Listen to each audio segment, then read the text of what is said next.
graça não nos deixa permanecer no pecado, antes nos livra do poder do pecado.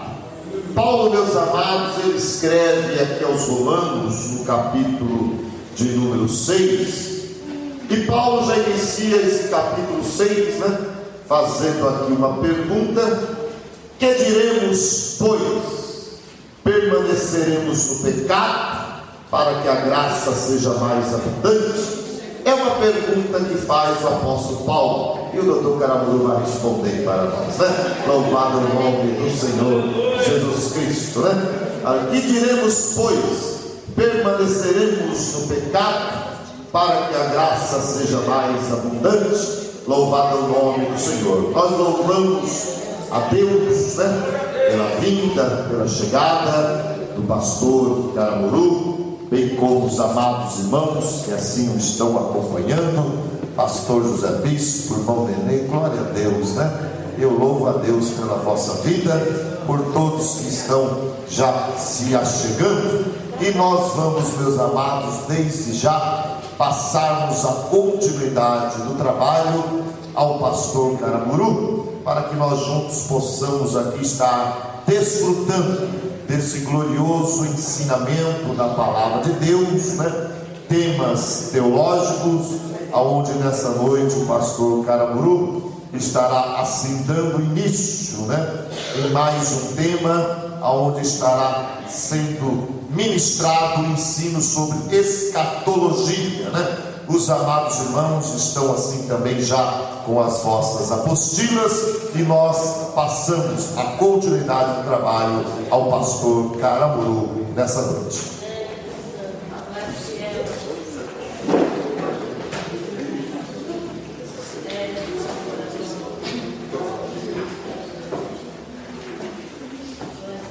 Saúde irmãos com a paz do Senhor. Amém. Não pelo atraso aí. Glória a Deus. A gente passou por fugir. Irmãos, como na continuidade do nosso estudo, nós hoje vamos estudar a doutrina da escatologia, a doutrina das últimas coisas. Deus, irmãos, Ele é o Senhor do tempo. O tempo só existe para nós, para Deus não existe. Quem lê para mim Gênesis 1 e 1? Gênesis 1 e 1. Glória a Deus. No princípio criou Deus os céus e a terra. No princípio criou Deus os céus e a terra. Então Deus criou todas as coisas, e as coisas tiveram um princípio. Todas as criaturas têm um princípio, mas Deus não. A Bíblia diz que Deus é eterno. Ele já existia no princípio. Aqui, o bispo, o irmão Gerson, lembra muito bem, quando nós estudávamos lá no Belém, na Faculdade de Teologia, que o primeiro sujeito da Bíblia aqui é Deus. Deus criou no princípio. Então o princípio é para as criaturas, não para o Criador. Deus, é difícil da gente entender, não dá para a gente entender, porque a nossa cabeça foi feita em tempo e espaço. Mas Deus já existia quando as coisas vieram a existir. E para Deus não há presente, não há passado, não há futuro. Para Deus há um eterno presente. É difícil de nós entendermos isso. E é por isso que Deus revela as coisas que vão acontecer. Quando a gente abre a Bíblia lá em Apocalipse, capítulo 1, versículo 1, quem lê para mim?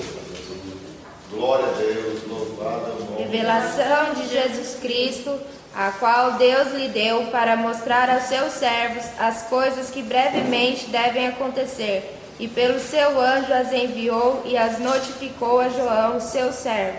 Então vejam bem que Jesus se revela a João para dizer as coisas que vão acontecer. Então como que ele pode saber as coisas que vão acontecer? Porque para Deus, as coisas que aconteceram, as coisas que estão acontecendo e as coisas que vão acontecer são a mesma coisa. Então a profecia nas Escrituras, a profecia na Bíblia, ela é a revelação revelação de Deus. E uma coisa importante: profecia não é só sobre o futuro. Às vezes a gente, quando fala de profecia, profeta, pensa naquilo que vai falar algo que vai acontecer. Quando a gente vê, por exemplo, o livro do Gênesis, o capítulo 1, o capítulo da criação, quem escreveu o livro do Gênesis foi Moisés. Como é que Moisés sabe que Deus no primeiro dia criou isso, criou no segundo dia? Ele não estava lá para ver. Ele não estava lá para ver. E quando Jó, o servo de Deus, quis conversar com Deus, quis saber por que ele estava passando aquilo, aí Deus disse assim: você é muito sabido, você sabe onde estava, onde eu estava, quando eu criei a terra. Você estava lá? Tão sabido que você é? E Jó teve que dizer: olha, eu retiro o que eu disse. Tudo isso foi revelado a Moisés por Deus.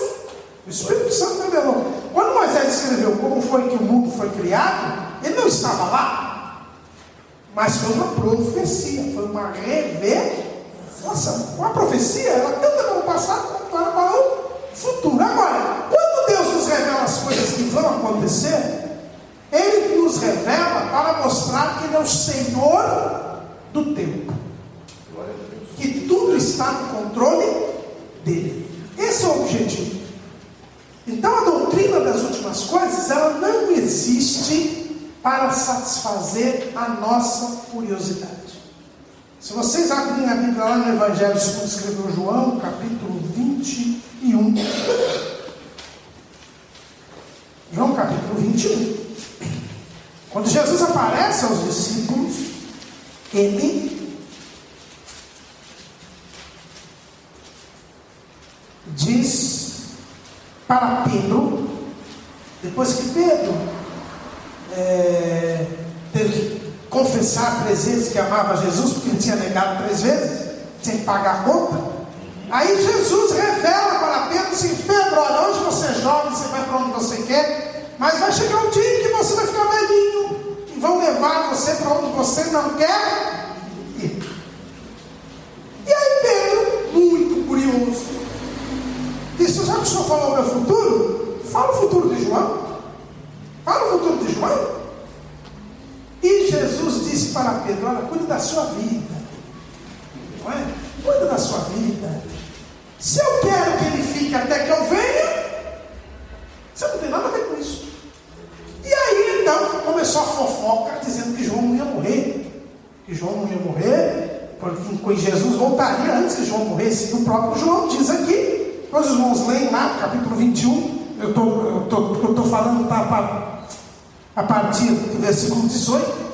E aí João disse: não, Jesus não disse que ia morrer. Ele só disse: se eu quero que ele fique até que eu venha, que te importa a ti? Por isso que Pedro não teve a revelação do Apocalipse, porque ele era curioso. Se Deus revelasse o Apocalipse para Pedro, aí a gente ia achar que a curiosidade vale a pena. Mas não é. Curiosidade. Deus não revela o futuro pela curiosidade. O que tem de gente hoje indo em culto de revelação aí, que o irmão revela para curioso, para satisfazer a sua curiosidade. Profecia não é feita para satisfazer a curiosidade de ninguém. Isso é a primeira coisa que a gente aprende. Então, quando Deus revelou o que vai acontecer, é para mostrar para mim e para você que Ele é o Senhor do tempo, que Ele tem o controle de todas as coisas, e que vale a pena nós servirmos a Ele. Aleluia. Porque Ele tem o controle de todas as coisas. E quando as profecias vão se cumprindo, isso aumenta a nossa fé, aumenta a nossa esperança e aumenta o nosso amor por Jesus. Então é para isso que foi feita a escatologia.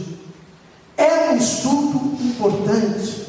Nós, pentecostais, somos muito ligados ao estudo da escatologia. A história do movimento pentecostal, ela está inserida dentro de um instante em que o estudo da doutrina das últimas coisas aumentou. Na verdade, houve um interesse em estudar a escatologia a partir do começo do século XIX. Não faz muito tempo. A partir dos anos 1800 foi que se iniciou um grande número muitos a respeito da escatologia. Outro dia eu assisti a um programa, aquele programa Vejam Só, na RIT, até que participou o pastor José Serafim do programa, e o próprio apresentador do programa, que é o pastor Heber Cocarelli, que é diretor de uma faculdade de teologia, ele diz que muitos grandes comentaristas da Bíblia, depois da reforma, muitos grandes comentaristas da Bíblia, quando chegavam no livro do Apocalipse, não comentaram o livro do Apocalipse, porque eles achavam que era complicado, que era difícil de entender. Então havia um desprezo pela doutrina das últimas coisas. Isso foi despertado só a partir do ano 1800. Então aí nós temos John Nelson Darby, que inclusive nasceu em 1800, e o Scofield, que depois disseminou o estudo dele. Então a doutrina das últimas coisas só ultimamente é que tem sido, quer dizer, dos 2000 anos de igreja, nós temos aí 200 anos em que há um grande circuito da tecnologia. E nós, pentecostais, surgimos nesse período. Tanto que o nosso lema é: Jesus salva, cura, batiza com o Espírito Santo e leva para o céu, brevemente voltará. Glória. Então, essa linha, isso já faz parte do último avivamento da igreja. Então é importantíssimo que nós conheçamos a doutrina das últimas coisas, porque é aí que está a nossa esperança. A esperança é a volta de Jesus, é a mensagem que mais se repete no Novo Testamento. Se você for ver quantas vezes diz que Jesus salva, não chega a tantas vezes que diz que Jesus vai voltar. Existem mais de 328 vezes no Novo Testamento se diz que Jesus vai voltar. É a mensagem que mais se fala a respeito de Jesus. Então só por isso nós temos a certeza de que é importante saber a doutrina das últimas coisas. Agora, não podemos achar que a doutrina das últimas coisas é para satisfazer a nossa curiosidade. O que tem de gente aí querendo saber a cor dos olhos do anticristo? Ele vai ter olhos claros, olhos verdes, olhos azuis, de onde ele vai nascer, que cargo ele vai ocupar. Há uma preocupação muito grande nessas coisas, mas isso não é bom. É bom a gente ficar no que Deus revelou. É bom a gente entender os acontecimentos que estão se dando, para ver que é cumprimento das profecias, mas com que objetivo? Não de satisfazer curiosidade, mas de nós podermos aumentar a nossa fé, a nossa esperança, a nossa confiança Glória a Jesus. É este o objetivo. Quando nós falamos em doutrina das últimas coisas, nós falamos dos últimos dias. E quando é que começaram esses últimos dias?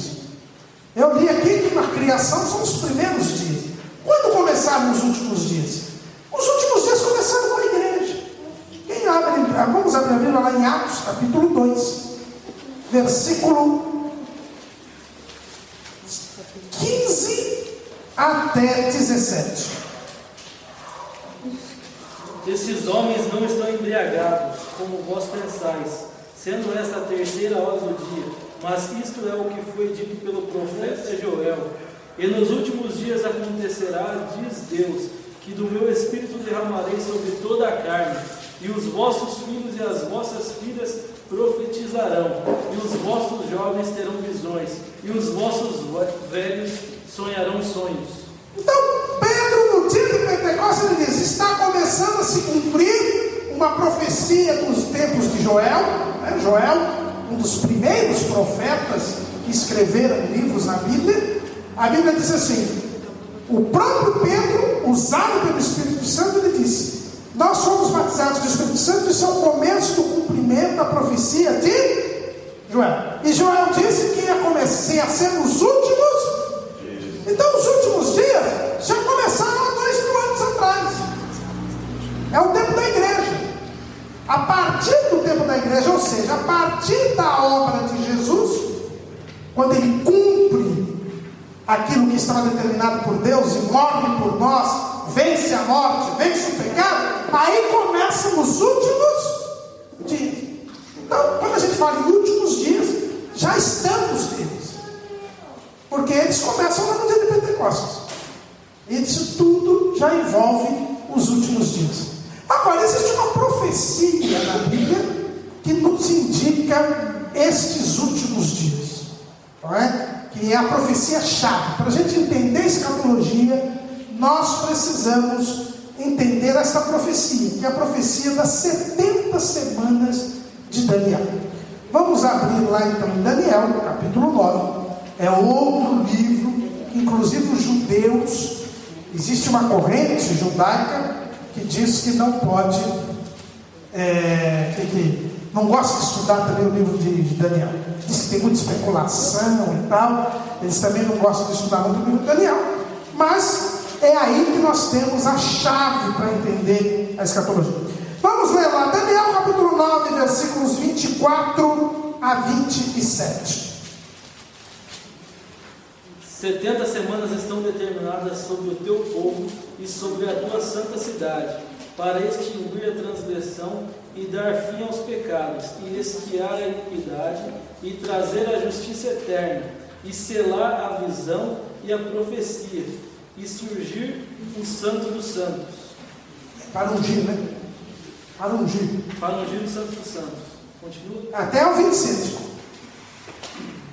Sabe e entende desde a saída da ordem para restaurar e para edificar Jerusalém até ao Messias, o príncipe, 7 semanas e 72 semanas, as ruas e as tranqueiras se reedificarão, mas em tempos angustiosos. E depois das 72 semanas será tirado o Messias e não será mais. E o povo, o príncipe, que há de vir, destruirá a cidade e o santuário. E o seu fim será como uma inundação, e até o fim haverá guerra. Estão determinadas assolações, e ele afirmará um concerto com muitos, por uma semana, e na metade da semana fará cessar o sacrifício e a oferta de manjares, e sobre a asa das abominações virá o assolador, e isso até a consumação, e o que está determinado será derramado sobre o assolador. Se os irmãos lerem todo esse capítulo 9 de Daniel, os irmãos vão entender que Daniel estava lá na Babilônia. Ele servia já há 70 anos o rei da Babilônia, depois o rei da Pérsia. E ele, quando ele estava em Judá, onde era mocinho, ele ouviu o profeta Jeremias dizer que eles iam ficar cativos 70 anos. E ele completou 70 anos no cativeiro. Então ele começou a orar a Deus, dizendo: Senhor, o senhor esqueceu da profecia lá? Eu lembro quando era mocinho que Jeremias disse que nós íamos ficar 70 anos, já deu 70 anos. O senhor não vai livrar o seu povo? E em resposta a esta oração, Deus disse para Daniel: olha, eu vou livrar o povo. Só que tem uma coisa, não fique muito animado, viu, Daniel? Porque ainda, para que Israel se converta, para que Israel fique livre dos seus pecados, não é agora. Eu vou levar o povo de volta para a terra. Eu vou levar o povo de volta para Jerusalém. Vai ser reconstruído o templo, mas vai demorar ainda 70 semanas de anos. E quando ele fala 70 semanas, essa semana é semana de ano. Então é 490 anos. Ainda vai demorar 490 anos para esse povo se converter.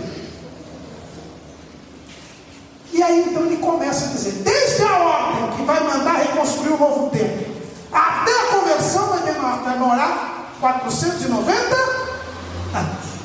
Como é que vai se dar essa profecia? Eu vou falar daqui a pouquinho, senão eu tenho que ir lá, porque a pressão é terrível. Já volto. Louvado para ele. Cante o corinho, aleluia. Louvado é o nome do Senhor Jesus Cristo, aleluia. Louvado é o nome. Aleluia.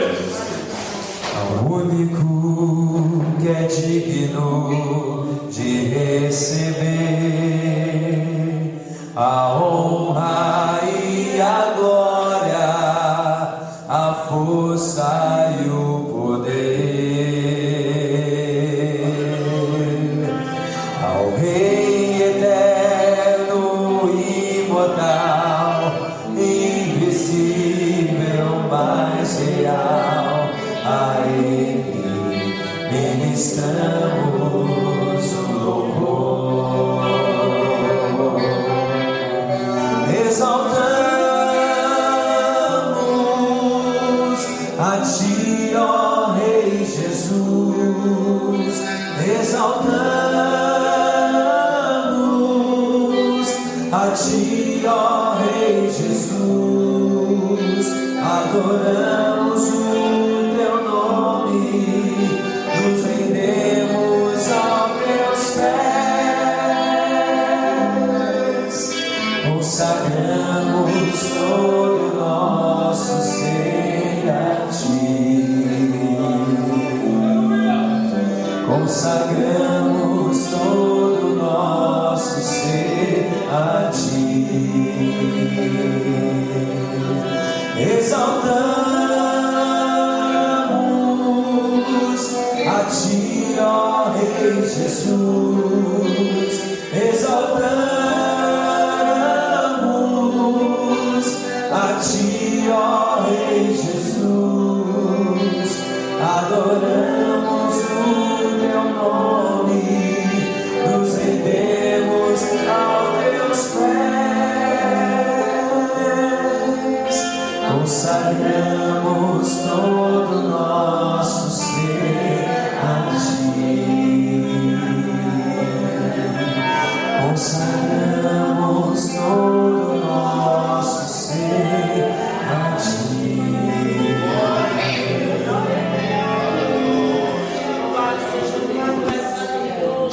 Daniel achava que o templo seria reconstruído e o povo teria convertido. Depois de uma lambada daquela de 70 anos de cativeiro, mas Deus disse para ele: eu conheço Israel, vai demorar ainda 490 anos. E ele então contou, o anjo Gabriel veio e disse: olha, 70 semanas estão determinadas sobre o teu povo e sobre a tua santa cidade, para extinguir a transgressão e dar fim aos pecados. E ele dividiu esse período em 3 períodos. Ele disse assim: olha, desde a ordem para edificar o templo até o templo ficar pronto, 7 semanas. 7 semanas de ano, dá 49 anos. Depois, 62 semanas. Quer dizer, quando o templo estiver prontinho, até o Messias, 62 semanas. 62 vezes 7 dá 400 e... Quanto é que dá 62 vezes 7? 434. E depois haveria mais uma semana, mais 7 anos. E foi exatamente o que aconteceu. Se você pegar a história, você vai ver que no dia que saiu a ordem para a construção do templo, que está lá em Neemias, no capítulo 2, Neemias no capítulo 2,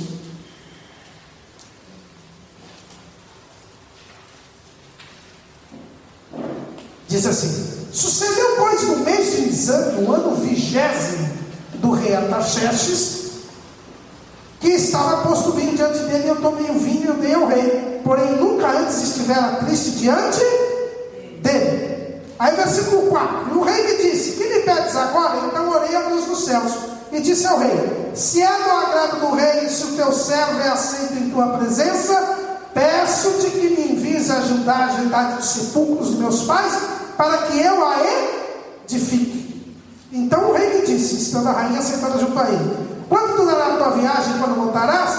E aprove ao rei enviar-me, apontando-lhe eu um certo tempo. Veja bem o que está escrito. Olha o versículo 25. Sabe e entende, desde a saída da ordem para restaurar e para edificar Jerusalém. Então exatamente, foi no ano 20º do rei Artaxerxes, no mês de Nisan, que saiu a ordem. E se os irmãos depois verem, tem um livro, Pastor Seguindo Pedro, não sei se o pastor já tem, o Daniel, versículo por versículo, ele conta tudo ali direitinho. E ele mostra claramente que desde o dia que saiu a ordem, até o dia que Jesus entrou em Jerusalém, quando entrou no jumentinho, que aclamaram Jesus, hosanas ao filho de Davi, que é o único momento do ministério na vida de Jesus, é o único momento que o povo judeu aclama Jesus como Messias. Não teve outro momento. Os anjos, quando Jesus nasceu, proclamaram. Maria sabia que ele era o filho de Deus. Os discípulos disseram: tu és o Cristo, o filho de Deus vivo. Mas o povo judeu, ele só reconheceu, só aclamou Jesus como judeu, como Messias, nesse dia que ele entrou no templo. Dá exatamente 483 anos, desde a ordem que saiu para o templo, para reconstruir Jerusalém, até o dia que Jesus entrou em Jerusalém, que foi naquela última vez que ele entrou em Jerusalém, depois ele foi preso. Por isso que a Bíblia diz que quando Jesus, depois que ele foi ali aclamado, tudo, ele foi para o Monte das Oliveiras, e dizem os evangelistas, principalmente Lucas, que ele chorou sobre Jerusalém. Ele disse: ah, Jerusalém, Jerusalém, se tu conheceras o dom de Deus, porque ele sabia que ele ia ser rejeitado, ele não seria aceito como Messias, e era o tempo que eles tinham para aceitar. Então deu 483 anos, e quando ele foi rejeitado, porque naquela mesma semana ele entrou ali num domingo, e ele foi crucificado na sexta-feira.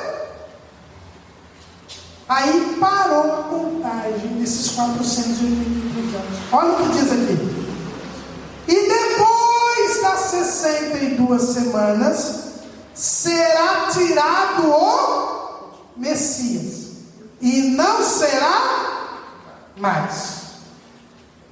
É o que está escrito aqui. Sim. A minha disse: será morto hoje. É morto, gente, sabe? Será tirado o Messias. Ele foi tirado, ele foi morto, e não será mais. Ele não estará mais aqui. Ele foi para o céu. Parou o tempo. A profecia parou aí. Por quê? Porque a Bíblia diz que Jesus veio para os judeus, e os judeus não o... E aí se abriu a oportunidade para os não-judeus, para os gentios. É por isso que nós estamos aqui hoje, porque abriu-se a oportunidade para que nós aceitássemos a Cristo. Então esse tempo faltou uma semana. Faltou uma semana, porque 7 mais 62 dá 69, mais um versículo aqui diz 70 semanas. Está faltando uma semana. Então, na verdade, os últimos acontecimentos da história, eles estão dependendo de algo.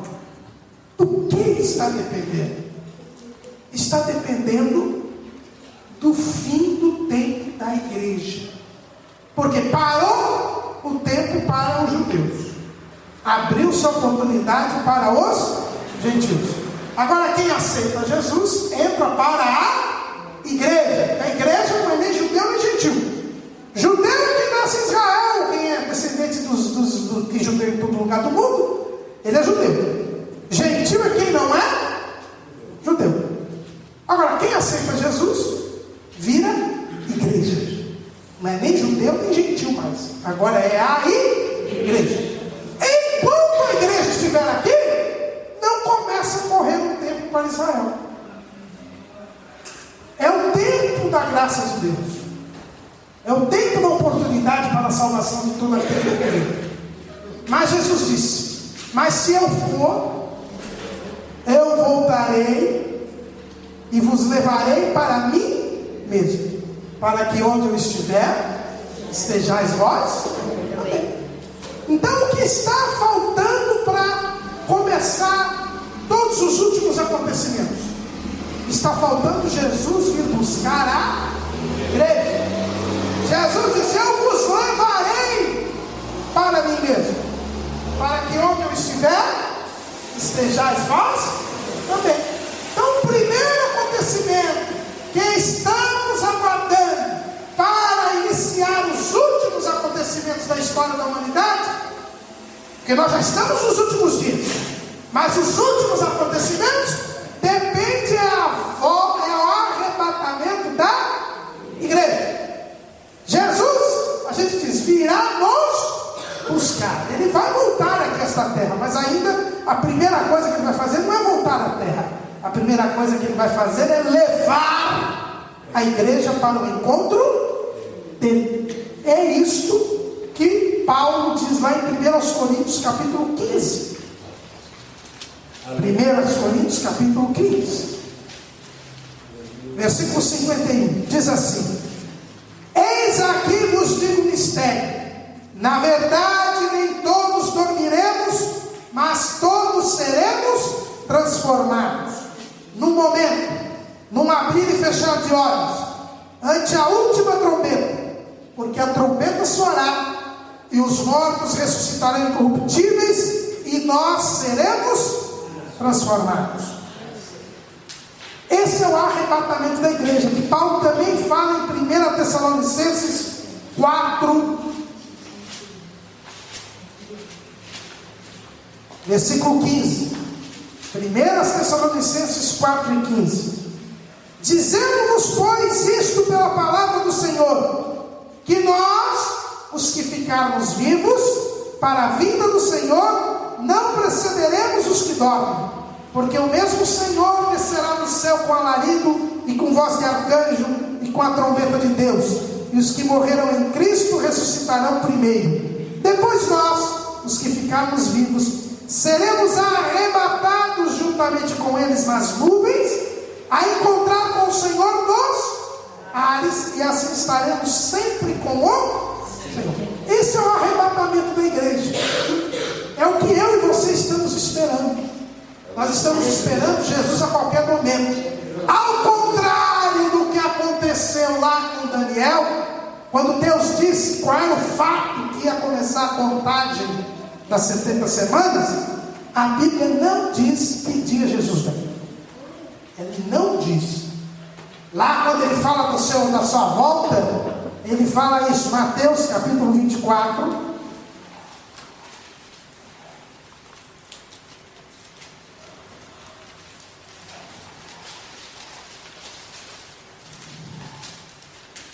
versículo 36. Porém, naquele dia e hora ninguém sabe, nem os anjos do céu, nem o Filho, mas unicamente meu Pai. Algumas pessoas falam assim, mas como Jesus, sendo Deus, Ele é onisciente, Ele não sabe o dia da volta dele. Será que Jesus mentiu aqui? Não, é que Jesus, o que Jesus sabe? Ele como Deus, Ele sabe todas as coisas, mas enquanto homem, Ele só sabia e só revelava aquilo que Deus mandou Ele revelar. Glória a Deus. Então, enquanto homem, Ele não sabia. Por quê? Porque o Pai não queria revelar. E por que Deus não revelou o dia da volta de Jesus? É muito mais fácil. Eu venho dia tal hora, horário de Greenwich, né?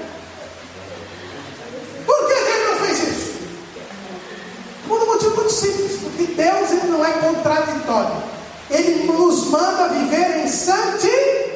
Se Ele desse a data, todo mundo ia aprontar tudo na hora, um minuto antes, pedir perdão.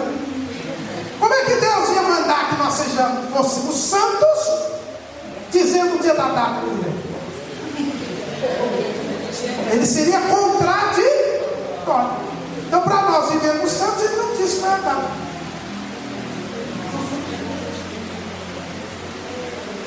Então, cuidado com quem marca a data da volta de Jesus. Já um monte de gente marcou. Um monte de gente. A gente já falou aqui. A igreja já disse: João não vai morrer. Antes que João morra, Jesus volta. Já tinha inventado uma data. E João disse: não é nada disso. O João morreu. Aí não era essa data. Aí começaram a montar. O que tem de Se vocês forem fazer uma pesquisa, o que tem de gente que marcou a volta de Jesus é incrível. E tem gente marcando até hoje. Eu lembro uma vez, quando eu cheguei no Belém, era moço ainda, e tinha lá um panfletinho, um cidadão dizendo que Jesus ia voltar em 1982. Em outubro de 1982. Jesus estava lá em Carmão. Não. Estava lá na porta, o cidadão mostrando. E passou 1982, e Jesus não voltou. Não sabemos o dia. Mas o dia que Jesus voltar e arrebatar a igreja, aí começa a contar tudo de novo. Aí vem aqueles 7 anos que faltam. Que é esse período conhecido como grande tribulação. Depois da grande tribulação, a Bíblia diz que haverá 1000 anos no reinado de Cristo. Eu vou dar mais outra pausa porque eu estou mal hoje. Agora doeu a barriga. Não esqueci. Glória a Deus. Louvado é o nome do Senhor Jesus, né? Vamos cantando e orando pelo pastor Caramuru. Quão formoso és, Rei do universo, sua glória enche a terra e enche os céus. Sua glória enche a terra, sua glória enche os céus, sua glória enche minha vida, Senhor. Maravilhoso é estar em tua presença.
E dentro disso que o pastor Caramuru vem assim palestrando sobre datas, né? Realmente nós sempre temos ouvido muitas pessoas tentando aí adivinhar a data da vinda de Jesus Cristo, né? Quantas seitas já surgiram, né? Tentando adivinhar, trazendo ensinamentos, né? Concernente à volta de Jesus Cristo, né? Temos aí também os testemunhas de Jeová, que profetizaram tanto, revelaram tanto, ensinaram tanto, né? E em 1914, né? Jesus voltaria, já passou aí quase que 100 anos, né? quase que 100 anos, e Jesus não voltou. Aí eles foram costurando o ensinamento, não que ele voltou espiritualmente, trouxe um renovo espiritual dentro da concepção dos ensinamentos deles, né? E assim, meus queridos, tantos outros vêm tentando, né, adivinhar a data, a volta, né, do nosso Senhor e Salvador Jesus Cristo, né? Bem como ensinando também sobre a pessoa do anticristo. Eu me lembro ainda, irmã Rosa talvez ainda se lembre, bem no início da nossa conversão, eu lembro que nós tivemos um seminário também escatológico lá na igreja, na congregação aonde estávamos naquela época, né? E ali o palestrante, né, com uma apostila, eu tenho até a apostila até hoje ainda, dizendo sobre a figura do anticristo, né? E ele afirmava categoricamente: o anticristo é o Gorbachev, né? Lembra do ex-presidente da União Soviética, né? Ele era o anticristo, né? E ele tirou ainda uma foto dele assim, onde mostrava a cabeça do Gorbachev. Ele tinha assim uma esfinge na cabeça, né? E ele dizia que ali era o mapa mundi. Ele tinha um mapa mundi ali desenhado na cabeça, e ali era a marca da besta, a marca do anticristo, e assim por diante, meus amados. Vem, né, um homem tentando trazer, né, revelações concernente à vinda de Jesus Cristo, em relação ao que irá acontecer, quem será e como será. E o pastor Caramuru tinha a mancha, tem a mancha, e eles falavam que ali era a marca da besta, é um mapa mundi na sua cabeça, né? E tantos outros vêm tentando trazer as revelações. Teve um outro que falou que era o Papa João Paulo II. Aí o pastor de Suzano, o pastor Paulo Silva, o homem veio, ele tinha visto uma palestra dele, né, mostrando que era o Papa João Paulo II, e ele foi buscar o irmão na rodoviária, que ele ia fazer uma palestra lá. Foi justo o dia que o João Paulo II morreu.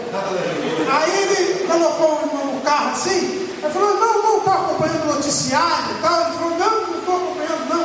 Pois é, então eu vou dar uma notícia para o senhor: o João Paulo II acabou de morrer. Eu quero ver como é que você vai dar essa palestra.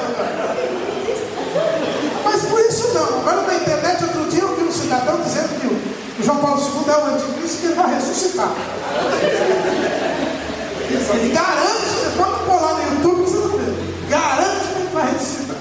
Bom, a verdade é a seguinte: não sabemos o dia do arrebatamento da igreja, mas assim que Jesus levar a igreja, começa novamente a contagem do povo de Israel, porque está faltando uma semana. Olha o que está escrito lá em Daniel capítulo 9, nós já lemos, mas olha o que está escrito ali no versículo 26, eu disse: depois será tirado e não será mais. Aí começa: e o povo do príncipe que há de vir destruirá a cidade e o santuário, e o seu fim será como inundação, e até o fim haverá guerra. Estão determinadas assolações. E ele quem? O príncipe que há de vir firmará um concerto com muitos por uma semana. Então o que a Bíblia diz? Está dizendo isso que Jesus seria tirado. O povo do príncipe que havia de vir, ele destruiria a cidade e o santuário. Jerusalém foi destruída, e o templo foi destruído no ano 70. Por que povo? Pelo povo romano. Os romanos que destruíram Jerusalém, destruíram o templo. Os romanos, quem eram os romanos? É só quem morava em Roma? Não, é o Império Romano. O Império Romano, onde que era a sede do Império Romano? Em Roma, que é a Europa. O Império Romano, naquele tempo, ele dominava toda a Europa. Então, quando a gente diz que o povo do príncipe que há de vir é o povo romano, o que a gente percebe? A gente percebe que o Império Romano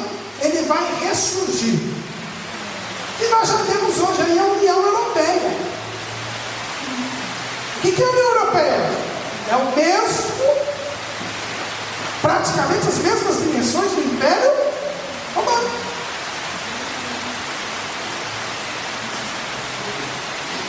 A Europa agora está em crise econômica, financeira, e eles estão clamando por um governo único. É a única forma de eles saírem da crise, é a única maneira, eles já estão se unindo, mas eles querem uma união maior. Outra coisa, qual é o lugar hoje onde o cristianismo está mais desacreditado? Onde eles fazem questão de dizer que são pós-cristãos? É na Europa. Vocês veem aí a luta que o Papa tem aí, porque a Europa hoje é um lugar onde, tanto que hoje o que tem de missionário nosso na Europa pregando, porque as igrejas, na Inglaterra, para os irmãos terem uma ideia, a cada semana fecham 2 igrejas. Hoje a situação na Europa é terrível. Eu agora mesmo tenho uma irmã lá no Belém, muito amiga nossa, tá? Uma mocinha, ela estudou 3 anos na Alemanha, né? Que ela conseguiu uma bolsa de estudos, foi estudar lá, que ela toca viola, e ela voltou assim assustada, né? Porque as igrejas hoje lá, elas vivem de ser museu, de visitação, de fazer concerto, porque senão não tem nem despesa para pagar, não tem dinheiro para pagar as despesas de água e luz das igrejas. As pessoas não querem saber de Cristo, não querem saber das igrejas. Então a Europa hoje é um lugar propício para o surgimento de um líder que renegue Cristo, que renegue a palavra de Deus.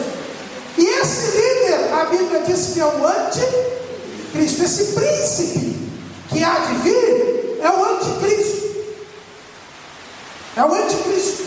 Ele vai se levantar. Depois que a igreja sair, ele vai se manifestar. É o que diz o apóstolo Paulo lá em 2 Tessalonicenses.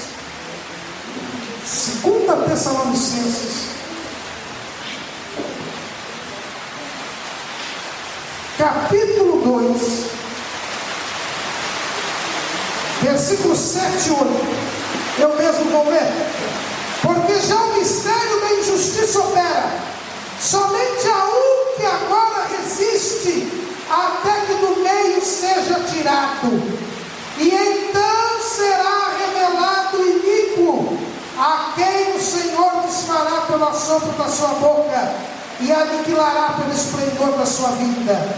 A esse cuja vinda, segundo a eficácia de Satanás, com todo o poder e sinais e prodígios de mentira. 2 Tessalonicenses 2, 7 e 8. Paulo aqui ensinando aos Tessalonicenses, ele diz assim: olha, o iníquo, esse homem que vai ser o homem que mais comunhão terá com o diabo em toda a história da humanidade, esse homem ele só vai se revelar depois que a igreja subir. Porque hoje o Espírito Santo resiste. Hoje o Espírito Santo não permite que ele se manifeste. Mas quando a igreja subir, Deus vai deixar, vai permitir que o anticristo domine o mundo. Mas o anticristo ele vai fazer um acordo com Israel. Quando se lia isso aqui, a profecia de Daniel se lia até 1948, algumas pessoas diziam: não, onde já se viu? Porque até 1948, Israel não existia como país. Os judeus estavam todos espalhados pelo mundo. Depois que eles foram expulsos pelos romanos, no ano 135, nunca mais eles ocuparam aquela terra. Aquela terra foi ocupada pelos árabes. Por isso que tem essa briga hoje de árabe e judeu. Por quê? Porque os judeus voltaram. Por causa lá do nazismo, por causa da Segunda Guerra Mundial, acabaram liberando um pedaço de terra de lá para os judeus. E os árabes se acham até hoje injustiçados. Por quê? Porque eles estavam ocupando aquela terra desde o ano 135. E agora tomam a terra deles e entregam para os judeus, ainda que um pedaço. O único povo que aconteceu Porque onde que estão os edomitas, onde estão os moabitas? Eles perderam a terra e desapareceram. Mas Israel é o povo de Deus. Esse povo não desapareceu. E ele voltou. E o fato dele ter voltado é a prova de que as profecias estão se cumprindo. E Israel está aí em guerra com os árabes. Os irmãos assistem todo dia. Não vê o que está escrito aqui em Daniel? E até o fim haverá guerra. Estão determinadas assolações. Que povo foi mais perseguido nesses 2000 anos que os judeus? Quantas? Até o holocausto de Hitler, que morreram 6 milhões de judeus. Mas tantas vezes que os judeus foram massacrados, foram perseguidos, foram mortos, porque a Bíblia diz: estão determinadas assolações. E até o fim haverá guerra. Mas quando a igreja subir, quando ela for arrebatada, e o anticristo tomar o poder, ele vai fazer um acordo com Israel. Aqui está escrito aqui. E ele firmará um conselho, quer dizer, um acordo, com muitos por uma semana. E na metade da semana fará cessar o sacrifício e a oferta dos... Então o que a Bíblia diz aqui? Que depois que a igreja for arrebatada, o anticristo se manifesta, ele faz um acordo com Israel. Israel já existe como nação. E já está tudo pronto para o anticristo aparecer. Por isso que nós temos que estar prontos, porque ele está muito próximo à volta com a arrebatamento da igreja. Esse anticristo vai fazer um acordo com Israel. E a Bíblia diz: e na metade da semana fará cessar o sacrifício. O que quer dizer isso? Quer dizer que qual é o acordo que ele vai fazer com Israel? Ele vai deixar Israel reconstruir o templo.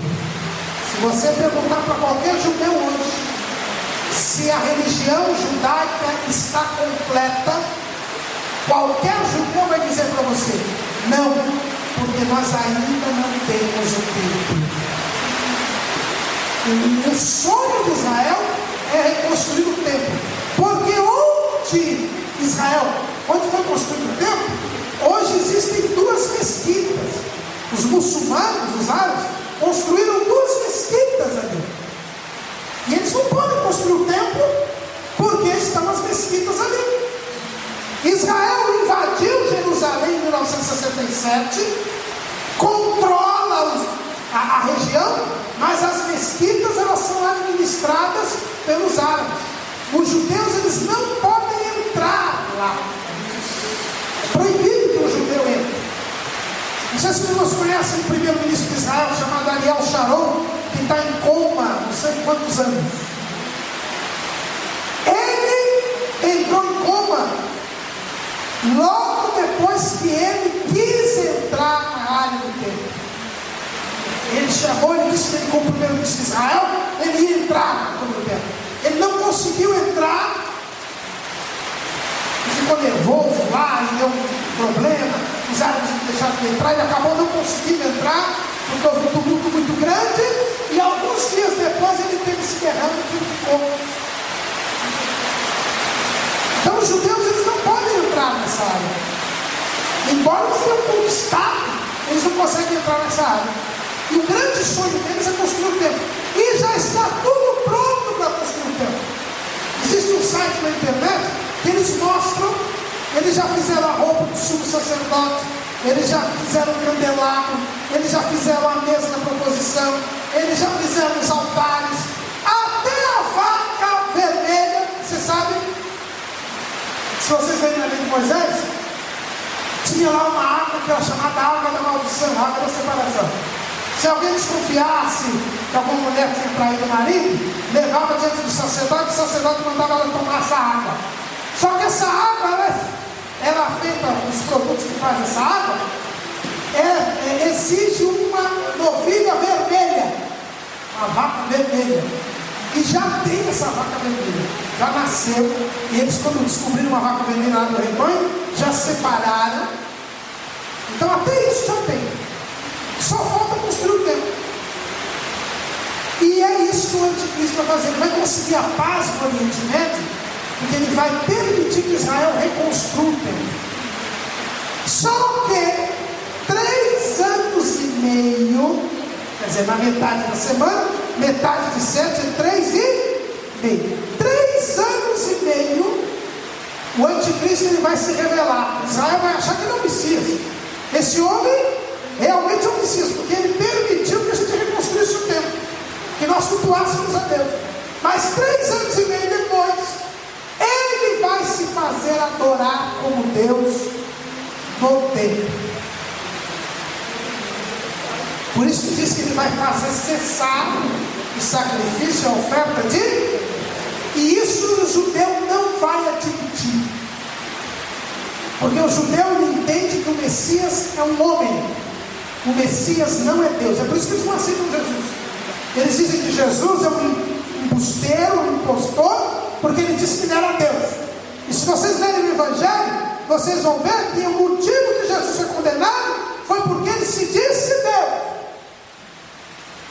E quando o anticristo disser que é Deus, os judeus vão dizer: esse não é o Messias, nós fomos enganados. E aí então eles vão romper o acordo. E o anticristo vai começar a perseguir os judeus. E serão 3 anos e meio de grandes aflições. Todas as aflições dos 7 anos da grande tribulação estão no livro do Apocalipse. O livro do Apocalipse, a partir do capítulo 4, ele fala da grande tribulação. Ele fala da grande tribulação. Todos aqueles selos, aquelas trombetas, aquelas taças, são juízos de Deus sobre a humanidade por causa da rejeição de Jesus, porque não quiseram aceitar a Jesus durante o tempo da igreja. Mas no final dos 7 anos, quando Israel estiver encurralado para ser destruído pelo anticristo, ele vai chamar todas as nações do mundo para destruir Israel, porque tudo que vai estar acontecendo no mundo, o mundo vai estar faltando água, vai estar faltando comida, vai estar sem iluminação. Deus vai lançar uma série de pragas sobre o povo, e o anticristo vai dizer: a culpa é de Israel, é dos judeus. Se nós destruirmos os judeus, tudo vai mudar. E eles, quando estiverem para destruir Israel, aí deu 7 anos. Deu 7 anos que Jesus tinha arrebatado a igreja. Aí Jesus aparece no céu, e os judeus clamando a Deus, porque eles estão para ser destruídos, eles estão orando a Deus, e ao virem Jesus, eles vão reconhecer que Jesus é o Messias. Eles vão crer que Jesus é o Messias. Antes de Jesus fazer qualquer coisa, quando Jesus apontar no céu, eles vão crer que Jesus é o Messias. E a Bíblia diz que quem crer será. E aí então o próprio Jesus, como nós lemos lá em Tessalonicenses, ele batalhará contra o anticristo, contra o falso profeta, que é um líder religioso que vai fazer todo mundo adorar o anticristo, e eles serão derrotados. É a famosa batalha do Armagedon, porque é no vale do Armagedon que vai estar reunidos os exércitos para destruir os judeus. E aí então Jesus vence a batalha. O anticristo e o falso profeta são lançados vivos no lago de fogo e enxofre, que não terá sido inaugurado até então. E Jesus vencerá, matará todos os inimigos de Israel. Israel será salvo. Aí se cumpre a profecia de 70 semanas. Eles creem em Jesus, eles recebem o Espírito Santo, e eles passam a não ter mais pecado. E aí Jesus vem e reina durante 1000 anos. Durante 1000 anos Jesus vai reinar sobre a terra. Aí nós teremos a paz e a justiça que andam procurando tanto aí. Aí nós teremos um período de alegria, de paz, de sossego, de não haverá guerras, não haverá fome, não haverá... Quem vai reinar no milênio? Jesus é o rei. Israel foi salvo. E todos os povos que não forem batalhar contra Israel na batalha da Armagedon. Porque haverá alguns países que não vão atacar os Israel. Então esses vão entrar no milênio. E Jesus vai reinar durante 1000 anos. Nesse milênio, nós voltamos a ter uma situação muito semelhante ao tempo que Jardim do Éden. É uma situação muito semelhante. As pessoas vão viver bastante. A Bíblia diz várias profecias no Antigo Testamento que o lobo vai comer palha junto com o cordeiro. Ninguém vai ser tentado, porque no começo do milênio o diabo vai ser preso. Aí ele vai ser amarrado. É só nesse dia que o diabo vai ser amarrado. Por enquanto está bem solto por aí. Quando vocês verem alguém amarrando o diabo, pula fora, porque não está amarrando ninguém. Mas no milênio, sim, o diabo vai ficar amarrado. E nós que somos a igreja, quando nós formos arrebatados, vão acontecer duas coisas no céu. Primeira coisa, o tribunal de Cristo. Nós seremos julgados segundo as nossas obras. Não é um julgamento da perdição. Quem subir com Jesus nunca vai para o inferno. Mas tem aqueles que trabalharam bem e tem aqueles que trabalharam mal. A salvação não é pelas obras. A salvação é pela fé em quem crê em Jesus subiu. Mas aí Jesus vai ver, quem fez bem ganha galardão. Quem não fez, não ganha nada. Não ganha nada não, já ganhou a salvação. Alguém fala, pensa assim, mas olha, se eu chegar lá, eu não vou ganhar nada, eu não vou ficar triste. Não, porque o apóstolo Paulo, escrevendo aos Coríntios, ele disse o seguinte, que aquele que não fez nada que preste para Jesus, a sua obra será como madeira, feno e palha. Passará pelo fogo e será queimada como que pelo fogo. Vocês já viram alguém sair de um prédio em chamas? Mesmo que pelado, até porque a roupa já queimou. Vocês já viram alguém sair triste de um prédio em chamas? Consegue escapar de lá? Vocês já viram alguém triste? Não, ele pode estar pelado, queimado, mas ele está vivo. Ele está muito contente. É o que vai acontecer lá no tribunal de Cristo.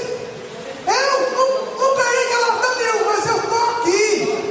Lá na terra está o pessoal sofrendo com o anticristo, com o diabo, com o falso profeta, e eu estou aqui. Então, depois do tribunal de Cristo, aí Jesus vai casar com a igreja. Essas são as bodas do poder. Isso todo mundo fala. Quando Jesus for, Jesus vai me servir, nós teremos uma ceia. E é verdade, só que é depois do tribunal de Cristo. O tribunal de Cristo é quem fala. Então, a igreja, quando subir, ela vai passar pelo tribunal de Cristo e depois pelas bodas do. Aí é a hora que Jesus volta. E nós vamos ir com ele? Vamos, porque que marido larga a esposa? Ninguém, né? Marido não larga a esposa, principalmente Jesus. Então, nós viremos com ele e reinaremos com. Só que nós seremos como os anjos. Estaremos ali como os anjos. Agora, os judeus que estiverem aqui e as outras nações, eles não estão em corpo glorificado. Eles vão viver como vivem normalmente as pessoas. Só que vão viver bastante. Por quê? Porque haverá paz, haverá saúde, haverá uma boa temperatura. Enfim, no final do milênio, o diabo é solto.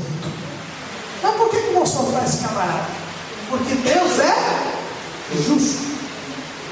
Todas essas pessoas que viveram durante o milênio, viveram em paz, em alegria, em fartura, e sem ser tentado pelo diabo.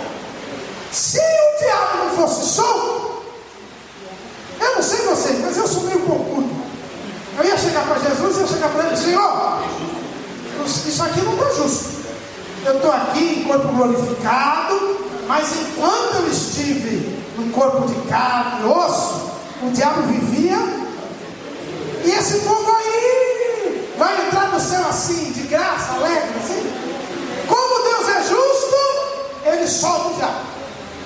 E o diabo vai sair, e a Bíblia diz que vai enganar milhões e milhões de pessoas. E eles vão se rebelar contra Jesus, vão cercar Jerusalém. Mas aí a Bíblia diz que fogo desce do céu e consome a todos. Consome a todos. E aí acaba a história da humanidade. Este céu e esta terra desaparecem. E aí Jesus instala o juízo final. E aí quem não foi julgado ainda? Quem não foi julgado ainda? A única que foi julgado foi a igreja, no tribunal dele. O resto da humanidade vai passar todo por Jesus. Jesus irá julgar. E quem creu nele, quem foi salvo por ele, quem não se rebelou contra ele, entrará na companhia da igreja para viver para sempre com ele.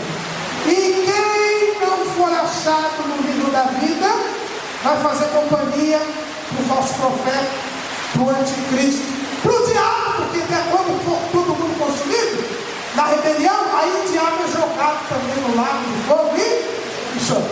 E aí então quem quis ficar contra Deus, vai ficar junto com o diabo lá no lago de fogo e chama. E aí nós viveremos para sempre com o Senhor na Nova Jerusalém. E quem não quis crer em Jesus, quem não quis obedecer a Deus, vai viver eternamente em tormento no lago de fogo e chama. São essas as coisas que estão para acontecer, de uma forma bem rápida. Lembrando então, arrebatamento da igreja. Lá no céu a igreja passa pelo tribunal de Cristo e pelas bodas do Cordeiro. 7 anos. Aqui na terra, nesses 7 anos, é a grande tribulação. O anticristo governando o mundo e Deus lançando juízo sobre a humanidade. Israel faz acordo com o anticristo. No meio dos 3 anos e meio, o anticristo se faz adorar no templo de Jerusalém. Rompe o acordo com Israel, começa a perseguir Israel. Israel quase é destruído, mas no momento da destruição, Jesus retorna. Israel aceita Jesus como Salvador, é salvo. Jesus vence o anticristo, o falso profeta, estabelece um reino de 1000 anos, reino de paz, reino de alegria, reino de justiça. No fim dos 1000 anos, o diabo é solto para tentar as nações que viveram durante o milênio. A maior parte desse povo vai se rebelar contra Deus, mas serão consumidos. O diabo será jogado no lago de fogo e enxofre. Virá o juízo final. Quem crê em Cristo vai para a Nova Jerusalém. Quem não creu vai para o lago de fogo e enxofre. É assim a doutrina das últimas coisas.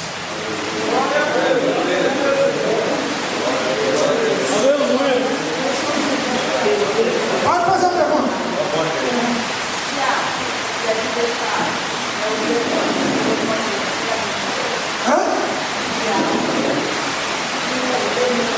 Não, existe o diabo e os seus anjos. Os seus anjos são os demônios, né? Agora a palavra Satanás quer dizer adversário, tá? Então todos eles se opõem contra nós. O diabo é o chefe. Os demônios. Os demônios são lançados depois do diabo lá no fogo. Agora, quando o diabo é preso, os demônios também não fazem nada.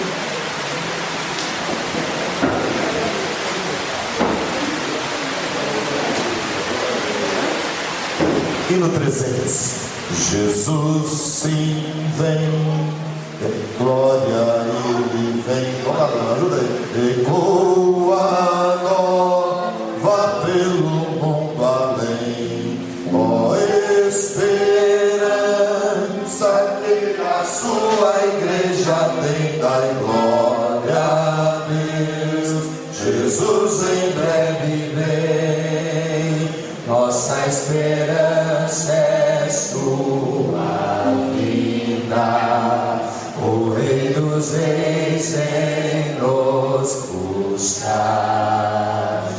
nós aguardamos. Jesus ainda é a luz da manhã. Ai, ai, nossa esperança é sua vinda. O Rei dos Reis vem nos buscar. Nós aguardamos. Jesus ainda é a luz da manhã. Ai, ai. Jesus sim vem, os mortos esperando estão o grande momento da ressurreição e do sepulcro. Em breve se levantarão da glória a Deus. Jesus em breve vem, nossa esperança é sua vida. O Rei dos Reis vem nos buscar. Nós aguardamos. Jesus ainda é a luz da manhã. Ai, ai, nossa esperança é sua vida. O Rei dos Reis vem nos buscar. Nós aguardamos. Jesus ainda é a luz da manhã. Ai, ai, Jesus se vem do céu cercado de esplendor, aniquilando a corrupção e a dor, quebrando os laços do astro usurpador da glória a Deus. Jesus em breve vem, nossa esperança é sua vida. O Rei dos Reis vem nos buscar. Nós aguardamos. Jesus ainda é a luz da manhã. Ai, ai, nossa esperança é sua vida. O Rei dos Reis vem nos buscar. Nós aguardamos. Jesus ainda é a luz da manhã. Ai, ai, Jesus se vem completamente restaurar o mundo, céu e a separar. Senhor das coisas, vem depressa transformada em glória a Deus. Jesus em breve vem, nossa esperança é sua vida.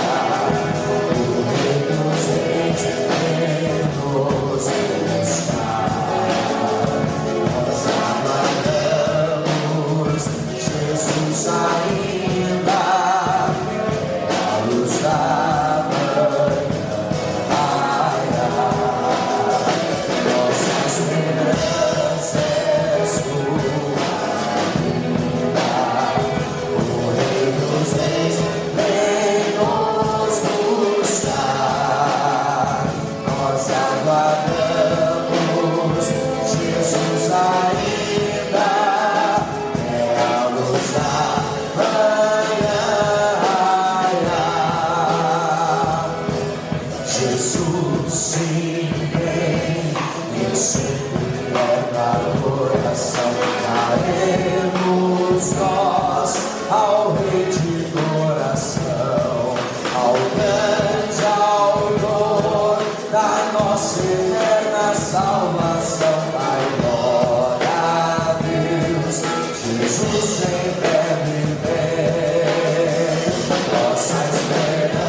maior promessa e profecia da Bíblia, a volta do nosso Senhor e Salvador Jesus Cristo. Graças a Deus, meus amados, por mais essa